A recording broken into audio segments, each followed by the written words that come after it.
Good evening, everyone. Up first, your Arizona Cardinals. I wish the news was better, but they fall to 8-2 after a pitiful performance at yeah, pitiful. at State Farm Stadium against Carolina, a team they should have beaten today. Thanks for joining us. I'm Mark Curtis. And I'm Cuddy the Divine. The Cardinals' second loss of the year coming without stars Kyler Murray and DeAndre Hopkins. Team 12's Lena Washington and Luke Lyddon join us to dissect the disappointing loss, and they're taking us inside the Cardinals locker room. All right, guys, up next week, Seattle. Question is, can they bounce back from this?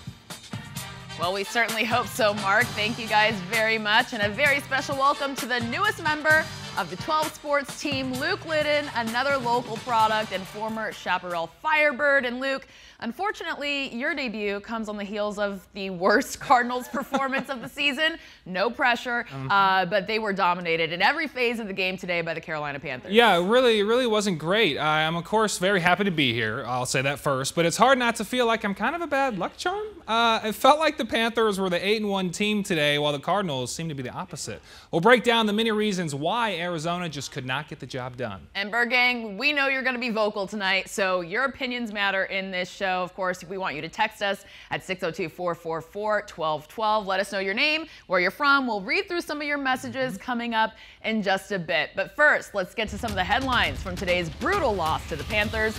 Injuries keeping Kyler, D-Hop, and Chase Edmonds sidelined, and today it seemed the Cardinals had to go to the well one too many times. I tell you, there's only so much you can do going against Cam and CMC, and of course, he let everyone know it. Cue the eye roll, right? I think so. The Cards were without their stars in D-Hop and Kyler Murray, but the team's second loss and went well beyond that. It's not exactly fun to revisit what happened at State Farm Stadium, but it's time now to break it down upon further review.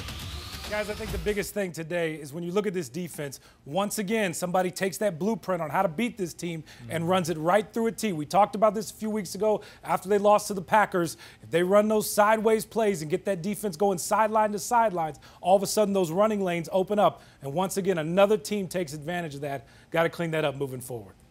Yeah, another tough one coming up next week against the Seahawks. Thanks so much, Cam. We'll see you in a little bit. Luke? Also, Show Me the Money. Coming up later in the show, we'll revisit the role that Arizona and the Cardinals played in the iconic film Jerry Maguire. Now, time to talk about what went down in Glendale this afternoon, bringing in the triple threat and Team 12's Cameron Cox joining us. And we have a full complement in the 12 Sports team. Thanks so much for joining us. Yeah, this is the squad. This is the squad. Your faves right here. Now, guys, I want to know your biggest takeaways from the day. We saw a lot go wrong, of course, but what concerns you the most? Cam, we'll start with you. Guys, it's flat out injuries. This thing's just not going to work if Kyler and D-Hop aren't on that field whatsoever. Today, to me, was like trying to start a car without oil, without a couple of pistons, maybe a belt, and probably the power steering. Driving a toaster through the car wash? That's what it was like, watching a toaster being driven through a car wash. Just ugly football. They need their star receiver. They need their MVP, and they need Justin Pugh back for this thing to go. Missing a few guys throws everything off. And let's hope that they have some of those players return next week when they take on Seattle. We know it's an NFC West division battle. We heard Kelvin Beachum earlier in this program saying the sky isn't falling, let's all relax. We know Russell Wilson's back. He lost, was shut out actually this evening, earlier today against the Packers. We just hope it's not another trap game, right? Let's not have the Cardinals take it easy against the Seahawks on the road this next Sunday, I should say. But I think the Cardinals bounce back. That's what I believe. You have to be optimistic, right? Guys, what you all know, they play really well in Seattle. For a long time, they own that building. They own that visitor locker room. This team under Cliff has been 500 there. They know what it's like to win there. They know what it's like to be successful there. They just got to go out there and do it. It's one of my favorite environments to watch a football game at. Seattle is struggling. The Cardinals are the better team. Go out there and prove it and get your guys back. Yeah, man, I just can't believe the Panthers, I think that's their 5th or 6th straight win over the Cardinals since 2015. It's just terrible. Yeah, you want to talk about owning a team. The Panthers are the Cardinals' bully. They just are. Absolutely. I don't like the Panthers whatsoever. Yeah. Absolutely. Well, where I'm from, Cam, the bullies get bullied. So up next, the Cardinals head to Seattle to take on the Seahawks, a tough divisional opponent coming up.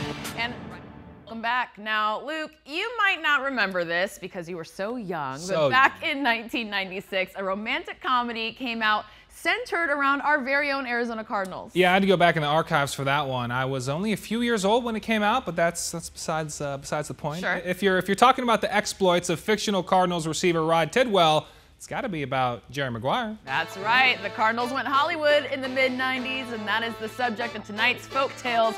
Say it with me at home. Show me the money.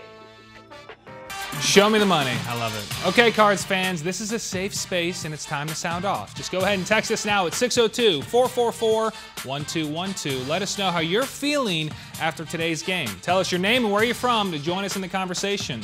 We'll be getting to some of those juicy messages in just 2 minutes. We'll see you after the break. Welcome back. Now it's time to hear from some of you as we hear your Text Team 12 messages from after this game. And surprisingly, not a lot of angry messages, Luke. I gotta say, let's get to Rashid and Chandler, who told me, I think this isn't a bad loss considering we didn't have the MVP, Kyler Murray, or Hopkins facing one of the best defenses in the league. We're gonna bounce back versus Seattle. I gotta say, a lot of people are chalking this up to injuries and just being banged up, but obviously this is a team that we were hoping this team would be able to beat. But yeah, stout defense, they were getting after it. I do love the optimism. I also agree with that message. I do think it was just a bad loss. It's the NFL, any given Sunday. You can win, you can lose. It's just what comes with the territory. Moving along, Al Fanucci, we appreciate you texting in. He says, this is just adversity, and we as a team need to get back on our feet and bounce back.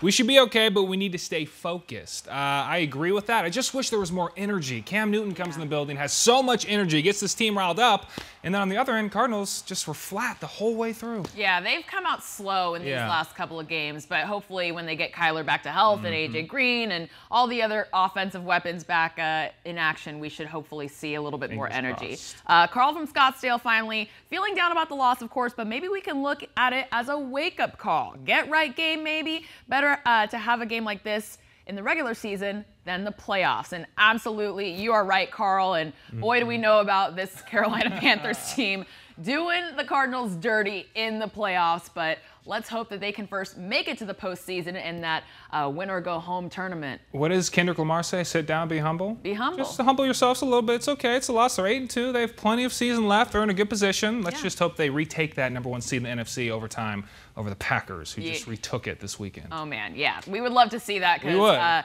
I hear Lambeau in January and February is not very pleasant. A little chilly. A little chilly. A little chilly. All right, well, thank you guys so much for texting Team 12. And right now, we are going to check back in with Mark Curtis and Caribe Divine with what's to come in just a few minutes right here on 12 News at 10 as we continue here. Welcome back. Time to check in with tonight's interactive poll question. We asked you what's to blame for today's loss to the Panthers. Here's a look at the result. It looks like injuries are winning out above injuries, turnovers, Cam Newton, and of course the Cardinals being due to lose. Can't go wrong with that answer, of course. And we'll check back in later tonight to see if there are any more Team 12 messages. Thank you to everyone who voted in tonight's poll. Yes, we appreciate it. We can't give Cam Newton too much love, so I appreciate how it was very low percent. Yeah. So next week, the Cardinals head to Seattle for an NFC West battle to take on Russell Wilson and the Seahawks. It's their final game before their much-needed bye week. Much needed, absolutely. And Team 12 will be there in Seattle, bringing you coverage you won't find anywhere else. And remember, your Cardinals Locker Room is always on digital at 12news.com, and you can hit us up on our social media platforms at LWashingtonTV, at Luke_Lyddon, and 12 News at 10 continues with Mark Curtis and Caribe Divine. Hey, guys.